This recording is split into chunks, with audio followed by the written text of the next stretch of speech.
the best of us men, a greater thing than even Mozart is known to have done, or Michelangelo. You can die grandly, and as goddesses would die were goddesses mortal. If any distant world, which may be the case, are so far ahead of us Tellurians in optical resources as to see distinctly through their telescopes all that we do on earth, what is the grandest sight to which we ever treat them? St. Peter's at Rome, do you fancy, on Easter Sunday, or Luxor, or perhaps the Himalayas? Pooh-pooh, my friend. Suggest something better. These are baubles to them. They see in other worlds, in their own, far better toys of the same kind. These, take my word for it, are nothing. Do you give it up? The finest thing, then, we have to show them is a scaffold on the morning of execution. I assure you there is a strong muster in those fair telescopic worlds, on any such morning, of those who happen to find themselves occupying the right hemisphere for a peep at us. Telescopes look up in the market on that morning, and bear a monstrous premium, for they cheat, probably, in those scientific worlds as well as we do. How then, if it be announced in some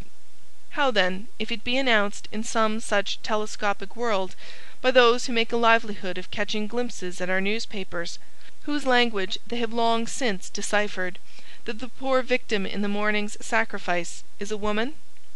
How if it be published on that distant world that the sufferer wears upon her head, in the eyes of many, the garlands of martyrdom?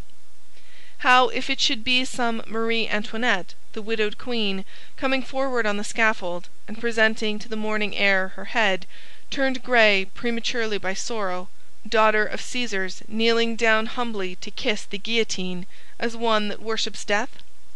How if it were the martyred wife of Roland, uttering impassioned truth odious to the rulers of her country, with her expiring breath?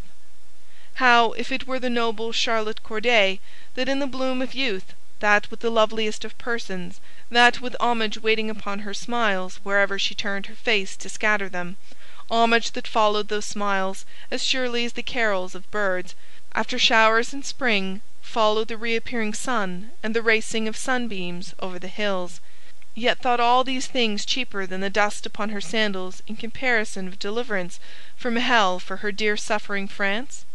Ah!